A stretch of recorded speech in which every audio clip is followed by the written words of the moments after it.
Ciao amici e ben ritrovati. Ben ritrovati alla serie di video Invito alla scrittura svolti in collaborazione con Goldpen. Oggi parliamo di Parker Jotter. Stiamo analizzando quelle penne stilografiche che sono definite entry level o economiche, che dir si voglia, ma per l'appunto di invito alla scrittura.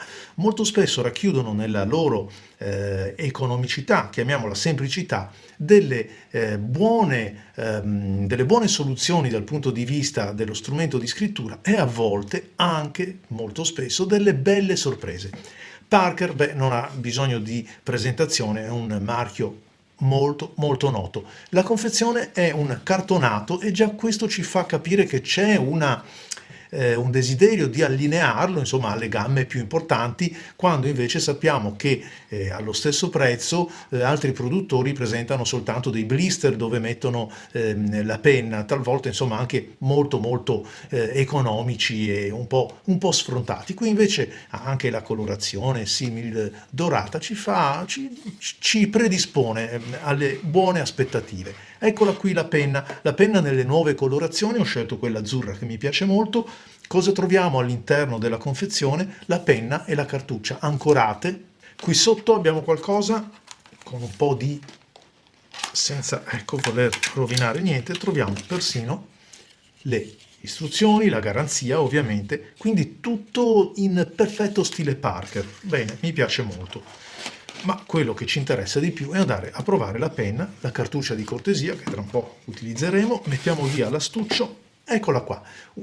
Una penna che, come avrete ormai capito, funziona con cartucce oppure con un converter. È una penna semplice spezzata, cappuccio che si sfila, cioè si incastra a clip, non è di quelli che si avvita, e troviamo, partiamo proprio dal cappuccio, scusate, un cappuccio che è in metallo ed è veramente molto bello, realizzato molto bene, con un suo anche controcappuccio per cercare di evitare che si secchi ed evapori l'inchiostro sul pennino. È fatto veramente molto bene con la solita clip, quella di Parker, questa bella freccia Parker. Molto bello, fatto molto bene. Penna spezzata sia nella sua livrea esterna perché abbiamo un metallo e una plastica, ma spezzata ulteriormente anche quando togliamo il cappuccio perché abbiamo una impugnatura o una sezione, chiamiamola così, di scrittura nera rispetto alla colorazione della penna. Questa la trovate comune a tutte le colorazioni che invece cambiano soltanto nel fusto.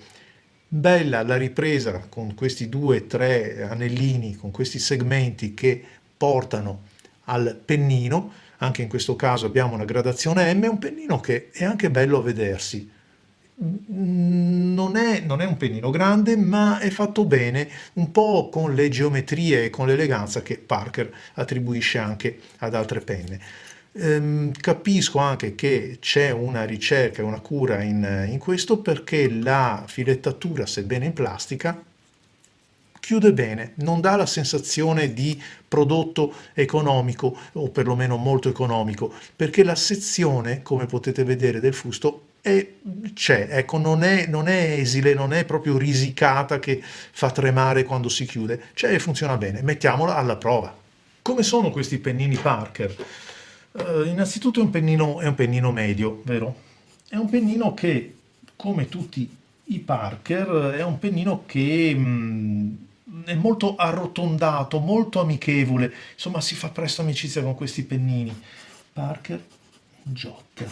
Sono arrotondati, sono però dei pennini, come molti Parker, dei pennini rigidi. Ora, perdonate la penna perché è nuova, quindi se ogni tanto salta qualche piccolo tratto come ha fatto qui è proprio perché l'alimentatore deve ancora bagnarsi bene e prendere, insomma ci vuole sempre un paio di cartucce, ve le consiglio, queste sono lunghe, forse ne basta anche una.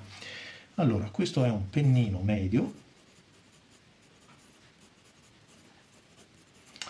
Perché questi video? Perché stiamo facendo questa serie di video? Perché la stilografica, se lo esaminiamo come strumento di scrittura, deve avere soltanto una finalità, e cioè quella di scrivere bene, di scrivere mettendo a proprio agio lo scrittore, Però questa è la sua funzione, né più né meno. Poi certamente c'è tutto quello che attiene alla parte della estetica.